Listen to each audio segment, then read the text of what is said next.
Hi, these topical talks gonna show you how to make custom Discord role icons for your Discord server. So I will show you very easiest way to make a custom role icon for your server. You have to open this website discotools.xyz. Once you are in this website, scroll down and here click on customize shape.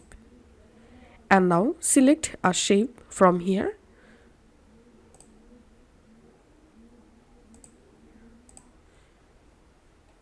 and here you can customize rotation like this, and to change your shape color you can do it from here.